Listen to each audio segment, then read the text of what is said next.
Do you think that cold calling still works in 2022? 100%. I'm of the opinion I think it works more now than it's ever done before. Um, and I think there is a lot of noise in the market. Cold calling is dead. Cold calling doesn't work anymore. And I'm a big believer in the fact that I think it still does. And why do you think that is?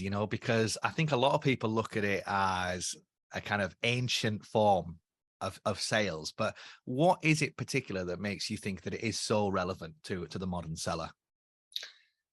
I think there's a number of trends in the industry that have changed, right? So if you look back from COVID, where everyone worked from home and people used to call people at the office and deal with gatekeepers, I think that was the first thing that changed. I think there are other factors, like I think more and more decision makers are becoming more and more decision makers are millennials right now.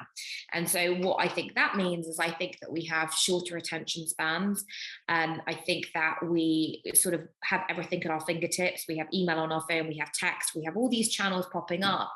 And I think it still works because I think it's harder now to reach people. And I think people are stepping away from what I think is the hardest channel. So I think, there's a number of decision makers that say, my LinkedIn inbox is noisy, my email inbox is noisy. No one ever says I get too many cold calls. I've never heard of a decision maker say, I get too many cold calls. And so I think people are, naturally relying on some of the more automated channels like email and LinkedIn and shying away a little bit from the phone. And I think part of that might be confidence. I think part of that might be peer to peer. So, my colleague says, well, phoning doesn't work, so then I don't pick up the phone, right? So I think there's a little bit of influence like that going on there. But I think because a lot of people are shying away from it, like I do believe that it's easier to get through to people now.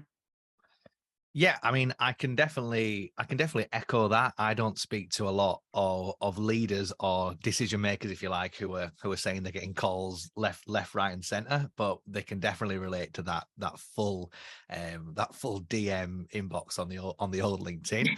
And I want to pick up on what you said about it being the hardest channel, and it's around confidence. So, do you think that sellers are maybe less confident speaking to someone on the phone than they would be on email? And what can anyone do who's listening to be more confident? Because I'm going to put my hands up, right? I've definitely hung up the phone when someone's answered and said hello, because I've panicked and I've lost my script, and I'm not sure what to say. So what can a seller do to avoid that?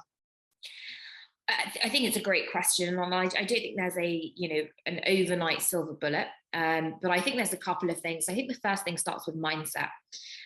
So I've been an SDR myself, and I've been, making 40, 50 calls a day. And I remember having the feeling of picking up the phone and thinking, oh my God, I really hope this person doesn't answer. Right. Or even worse, this person isn't going to answer. And then what happens when that person answers is you're immediately on the back foot. You're kind of scrambling through your research that you've spent 20 minutes doing, and you don't know what to say. And that all comes across in your voice. And so I think the first thing that you can do if you're an SDR and you're making cold calls is adapt your mindset. So I'm going to call Tom today. He's going to pick up and we're going to have a great chat. Right. Or I'm going to call Tom today. I'm going to add a piece of value to him and he's going to want to continue the conversation. It's really small things like that that I think can make a difference.